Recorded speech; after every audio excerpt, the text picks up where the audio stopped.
Sairam. GopuramTV.com நேயர்களுக்கு என்னுடைய அன்பு வணக்கங்கள். இந்த 108 பாபா தரிசனம்ல உங்களை எல்லாருக்கும் தெரியும், நான் அந்த சாய் சச்சரித்தம்ல இந்த பாபா பிறந்ததுலேருந்து பாபா சமாதி அடைகிற வரைக்கும் அந்த கதைகள் எல்லாம் சொல்லின்னு இருக்கேன். என்னுடைய கணவர் திருவாளர் அபிஷேக் ராஜு அவர்கள் அதுக்கான பாட்டுகள் எல்லாம் பாடின்னு வரார். நீங்கள் இந்த 108 பாபா தரிசனம்ல பார்த்துருப்பீங்க. அந்த 108 பாபா தரிசனம் வெறும் 6 எபிசோட் தான். ஆனால் அந்த 6 எபிசோடில் 108 பாபா கோயிலையும் நாங்கள் கவர் பண்ணியிருக்கோம். ஆனால் ஒரு பெரிய சந்தோஷம் என்னென்னா, பக்தர்கள் எல்லாரும் இந்த 108 பாபா ஆலயத்தை பார்க்குறீங்கன்னு. ஆனால் கமெண்ட்ஸ் என்ன கொடுக்குறீங்க அப்படின்னா, இந்த கோவில் எல்லாம் ரொம்ப ஷார்ட் டியூரேஷன், ரொம்ப சின்னதாக காமிக்கிறீங்க, பாபாவை மட்டும் காமிக்கிறீங்க, அந்த கோயில் முழுமையாக எங்களால் பார்க்க முடியல அப்படின்னு நீங்கள் சொல்கிறீங்க.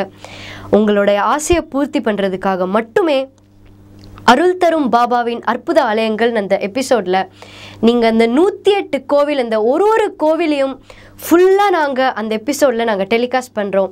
அந்த எல்லா எபிசோடையும் நீங்கள் பார்க்கலாம். அதில் பாபாவை மட்டும் காட்டாமல் அந்த கோவிலோட ஃபுல் கோவிலை காமிச்சு அந்த கோவில் எங்கே இருக்குது அப்படின்றத முதற்கொண்டு காமிக்கிறோம். ஏன்னா பக்தர்கள் நீங்கள் போய் அங்கே பார்க்கணுன்ற ஒரே ஆசையில். அதனால் இந்த அருள் தரும் பாபாவின் அற்புத ஆலயங்கள் எபிசோடை பார்த்து பாபாவுடைய ஆசீர்வாதத்தை பெற்றுக்கொள்ளுமாறு கேட்டுக்கொள்கிறோம். நன்றி, வணக்கம். ஓம் சாய்ராம்.